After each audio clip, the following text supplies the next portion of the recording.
जय हिंद साथियों, the freedom में आपका स्वागत है। मैं सुधीर। साथियों, जैसा कि पिछले वीडियो में हमने वादा किया था कि जब भगत सिंह का मुकदमा ये श्रृंखला शुरू होगी तो हम लोग एक वीडियो अभी देख लेंगे कि हाई कोर्ट में जो अपील की गई थी उसका क्या हुआ था। दिल्ली असेंबली में बम कांड जो हुआ था, दिल्ली असेंबली में भगत सिंह और बटुकेश्वर दत्त ने जो बम फेंके थे वो मुकदमा चला दिल्ली में। वो पूरा मुकदमा हम लोगों ने देख लिया, उसका फैसला भी हम लोगों ने देख लिया और ये भी देखा था कि फैसला सुनाए जाने के दिन ही यानी 12 जून 1929 को ही बटुकेश्वर दत्त और भगत सिंह को लाहौर के लिए रवाना कर दिया गया था, ट्रेन में बिठा करके। उस यात्रा को भी हम लोगों ने देखा था। अब हम लोग देख लेते हैं कि जैसे ही ये फैसला आया तो इस फैसले के खिलाफ दोनों को आजीवन कारावास की सजा सुनाई गई थी। तो इस फैसले के खिलाफ दो बातें हुई। एक तो कि अनशन उसी समय से इन लोगों ने शुरू कर दिया था और दूसरा जो काम हुआ, बड़ा काम, वो ये कि लाहौर हाई कोर्ट में इस फैसले के खिलाफ अपील की गई। अपील का नंबर था दांडिक अपील क्रमांक संख्या 748/1929।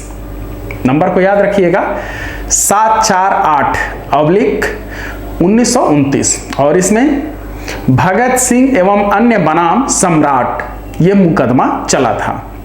अपील जून में ही कर दी गई थी, जून 1929 में ही सजा सुनाए जाने के बाद। लेकिन सरकार लाहौर केस में इस तरह से उलझ गई कि इस अपील पर सुनवाई हो सकी 7 महीने के बाद। लाहौर उच्च न्यायालय में 2 न्यायाधीशों की बेंच बनी इस केस की सुनवाई के लिए, इस अपील की सुनवाई करने के लिए। सेसिल फोर्ड और जेम्स एडिसन ये दोनों जज थे। इन दोनों जजों की बेंच बनाई गई। दिल्ली असेंबली एक्शन का जब मुकदमा चला था सेशन कोर्ट में, तो उस समय आसफ अली ने दोनों की पैरवी की थी, बटुकेश्वर दत्त की भी और भगत सिंह की भी। यहां पर जो हाई कोर्ट में सुनवाई हुई है, यहां बटुकेश्वर दत्त की सिर्फ पैरवी कर रहे थे आसफ अली, क्योंकि भगत सिंह ने कहा था कि वो अपनी पैरवी खुद करेंगे। दरअसल वो चाहते थे भगत सिंह की अगर दोनों के एक ही वकील रहेंगे तो उतना ही भर बोलेंगे, और भगत सिंह की योजना थी कि वे भी बोलें और आसफ अली भी बोलें। तो इसलिए भगत सिंह ने कहा कि मैं अपनी पैरवी खुद करूंगा। 8 जनवरी 1930 को इस अपील पर सुनवाई शुरू हुई। यह भी जान लीजिए कि पिछले वीडियो में हम लोगों ने देखा था कि दिल्ली से जब लाहौर ले जाया गया था भगत सिंह और बटुकेश्वर दत्त को, तो बटुकेश्वर दत्त को सेंट्रल जेल में और भगत सिंह को रखा गया था मियां वाली जेल में। लेकिन जब ये इस मुकदमे की अब सुनवाई हो रही है 8 जनवरी 1930, तब तक दोनों को सेंट्रल जेल में ही एक साथ रखा गया और दोनों को सेंट्रल जेल से लाया जाता था। और सेंट्रल जेल से जब दोनों आते थे, लाहौर हाई कोर्ट में आए, देखने के लिए इतनी भीड़ उमड़ती थी कि कौन ये दो नौजवान हैं जिन्होंने ब्रिटिश हुकूमत को हिला दिया, जिसके कारण बड़े बड़े अधिकारियों के पसीने छूटे हुए हैं। सबको समझ में नहीं रहा कि इसको कहां से कितनी कड़ा इन दोनों को कड़ी से कड़ी सजा दिलाएं। और दोनों उसी तरह से मस्ती से झूमते आते थे और इनकलाब जिंदाबाद, साम्राज्यवाद का नाश हो, ये नारे लगाते थे। कोर्ट में पुलिस काफी संख्या में भरी रहती थी, बाहर भी, ताकि कहीं कोई उपद्रव न हो जाए। लेखकों ने लिखा है कि महिलाओं और प्रेस के लोगों को बैठने के लिए समुचित व्यवस्था की गई थी जब यह हाई कोर्ट की सुनवाई चल रही है। और आसफ अली ने 2 दिनों तक जबरदस्त जिरह की, अपनी बात रखी, अपनी तरफ से पूरा तर्क रखा। बीच बीच में भगत सिंह ने भी बात रखी है, बीच बीच में भगत सिंह ने भी कहा है जहां जरूरत पड़ी। ऐसे मुख्य रूप से उनका बयान लंबा चौड़ा वो लिखा हुआ है और लाहौर हाई कोर्ट में जो उन्होंने बयान दिया था वो द फ्रीडम पर पहले से मौजूद है और आप लोग उसे जरूर देखिएगा। इसलिए देखिएगा कि भगत सिंह ने जो सेशन कोर्ट में अपना बयान दिया था वो तो ऐतिहासिक है ही, लाहौर हाई कोर्ट में ऐसा लगता था कि वो और अधिक उत्कर्ष पर हैं। और जो उन्होंने कहा है वो पूरी दुनिया के लिए, हर संघर्ष के लिए, मानवता के लिए एक धरोहर के रूप में है। तो लाहौर हाई कोर्ट में जो भगत सिंह ने बयान दिया है उसे जरूर देख लीजिएगा, मैं लिंक दे दूंगा डिस्क्रिप्शन में। लेकिन मोटे तौर पर जो उन्होंने बात कही वो ये थी कि हम अपना बचाव करने में बहुत अधिक उत्सुक नहीं हैं। सजा हमारे लिए गौण है, हमको क्या आप सजा दीजिएगा वो आप समझिए, जो आपको देना है दीजिए, लेकिन हमको गलत मत कहिए, हमको हत्यारा नहीं समझा जाए। हमारे उद्देश्य के साथ हमारे कृत्य को देखा जाए। अगर उद्देश्य को हटा करके देखिएगा तो ऐसे तो जज भी एक हत्यारा ही है कि वो फांसी की सजा सुनाता है। उद्देश्य को अगर अलग कर दें तो संसार के बड़े बड़े सेनापति हत्यारे नजर आने लगेंगे। जितने पीर पैगंबर और देवदूत और ईसा वगैरह जितने भी आए हैं, अगर उनके उद्देश्य को हटा दिया जाए तो पता चलेगा कि वो सब उपद्रवी थे, हत्यारे थे। तो इसलिए उद्देश्य को बिना साथ में रखे आप नहीं देख सकते हैं। हम क्रांति करना चाहते थे, हम शोषण पर टिकी हुई इस व्यवस्था को मिटा देना चाहते थे, और ये सब कुछ उन्होंने अपने बहस में कहा भगत सिंह ने। तो ये काफी लोगों को दरअसल वो बताना चाह रहे थे, सीधे तौर पर भी प्रेस के माध्यम से भी, कि पूरी दुनिया जाने कि भारतीय क्रांति का आदर्श क्या है। इसीलिए तो गिरफ्तारी भी दी थी। गिरफ्तारी इसीलिए न दी थी कि हम लोगों को बता सकें कि हम क्या चाहते हैं। हम डकैत नहीं हैं, हम हत्यारे नहीं हैं, हम आतंकवादी नहीं हैं, हम क्रांतिकारी हैं, और क्रांतिकारी कैसे अलग होता है।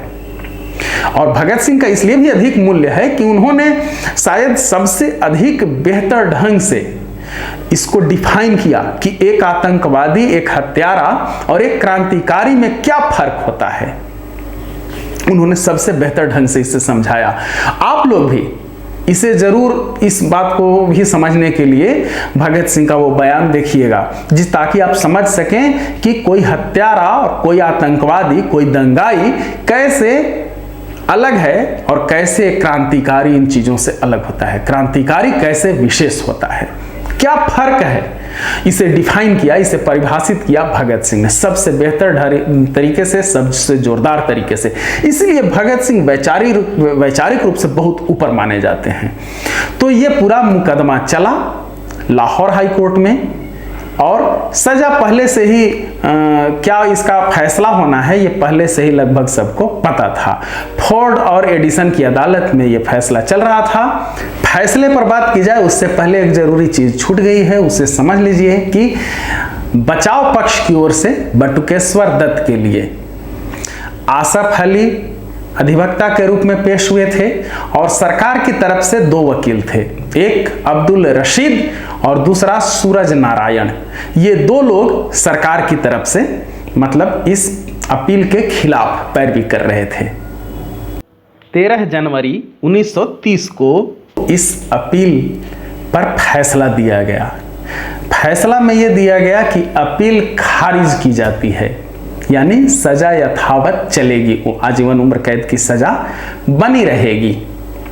और इसमें तर्क दिया जजों ने कि दोनों ठीक है कि कह रहे हैं कि हमने बम फेंका जो था उसका मकसद था सिर्फ धमाका करना, लेकिन बम बहुत खतरनाक थे, ये ऐसा था वैसा था, ये लोग सिर्फ अभी कह रहे हैं। इन लोगों का उद्देश्य था लोगों को मारना, ये दोनों ही काफ़ी घातक हैं, ये दोनों ब्रिटिश साम्राज्यवाद के प्रति काफ़ी नफरत रखते हैं, इनका उद्देश्य था अधिक से अधिक लोगों को हानि पहुंचाना।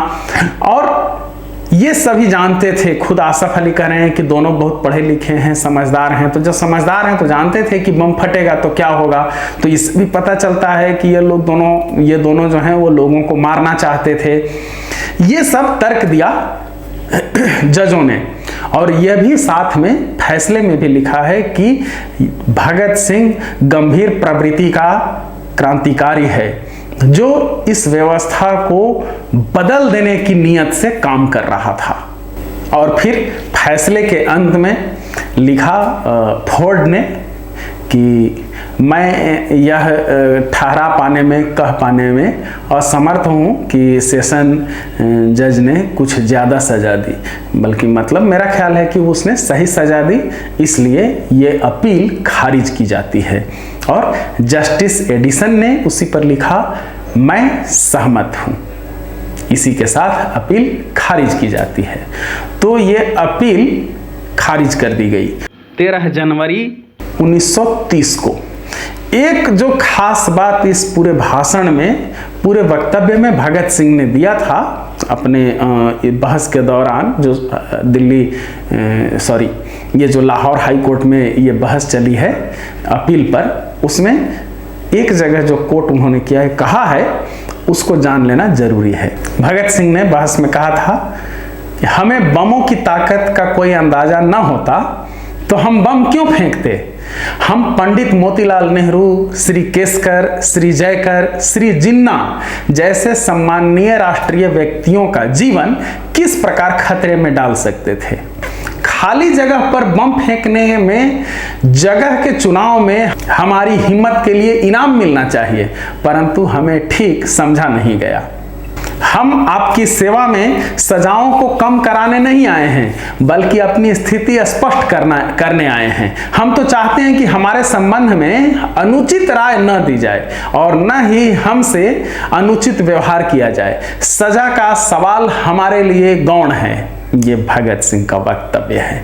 फिर मिलेंगे अगले वीडियो में। अब हम लोग लाहौर केस पर चलेंगे कि कैसे कैसे क्या गवाहियां हो रही हैं, भूख हड़ताल, अनशन वगैरह का क्या है, किस साथी ने क्या कहा, अदालत में कब क्या हुआ, कैसे अदालत में क्रांतिकारियों के साथ दुर्व्यवहार किया गया, सरकार किस तरह से अडिग थी कि इन सबको अधिक से अधिक सजा दी जाए, खासतौर पर भगत सिंह को तो फांसी दी ही जाए, और क्या कुछ हुआ, फांसी तक की पूरी कहानी, बटुकेश्वर दत्त को काले पानी की सजा में भेजे जाने तक की पूरी कहानी हम लोग देखेंगे। अभी ये श्रृंखला चलती रहेगी और साथ में दूसरी कहानियां भी।